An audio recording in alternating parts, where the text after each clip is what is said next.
Apa sih itu kolonialisme dan imperialisme? Kolonialisme berasal dari kata koloni yang berarti menguasai.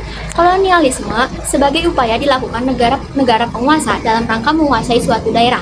Sedangkan imperialisme berasal dari kata imperator yang berarti memerintah. Imperialisme diartikan sebagai suatu sistem dalam dunia politik yang bertujuan dalam menguasai negara lain dalam memperoleh kekuasaan dari negara yang dikuasai. Penyebab timbulnya kolonialisme dan imperialisme. Kolonialisme dan imperialisme adalah kedatangannya bangsa barat yang disebabkan karena kekayaan sumber daya alam yang melimpahnya rempah-rempah. Lalu tujuan kedatangan Eropa ke Asia mencari kekayaan termasuk perdagangan.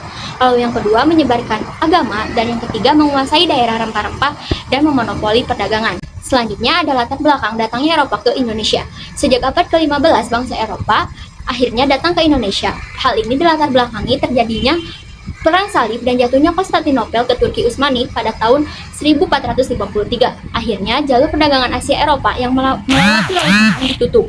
Jadi mau tidak mau bangsa Eropa pun mencari jalur perdagangan yang baru. Selanjutnya ada negara-negara yang menjajah Indonesia. Yang pertama yaitu Portugis pada tahun 1512 sampai 1595 Masehi. Portugis menjadi negara yang pertama yang mendaratkan kakinya di tanah Indonesia.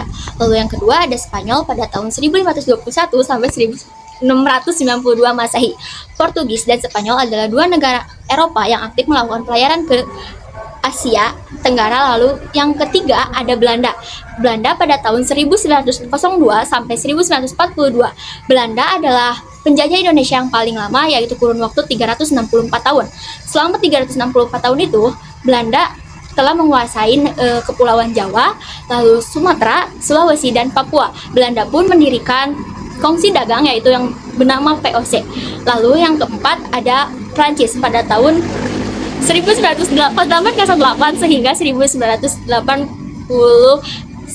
Masehi. Lalu yang kelima ada Inggris yaitu pada tahun 1811 dan sampai 1860 Masehi. Inggris di Indonesia hanya menjajah 5 tahun. Lalu yang terakhir ada Jepang. Jepang menjajah Indonesia pada tahun 1942 sehingga 1945. Awalnya Jepang berdatang dengan niat baik, makanya diterima oleh negara Indonesia. Tetapi lama-kelamaan akhirnya muncullah sikap otori pada penjajahan. Faktor pendukung munculnya kolonialisme dan imperialisme karena adanya semangat penakluk atau rekonquista terhadap orang-orang beragama Islam. Lalu jatuhnya Konstantinopel, ibu kota imperium, ke tangan dinasti Utsmani Turki. Saya saat ini sedang menjelaskan materi tentang kolonialisme dan imperialisme di Rumah Sakit Dustira, yaitu rumah sakit peninggalan Belanda yang masih beroperasi saat ini.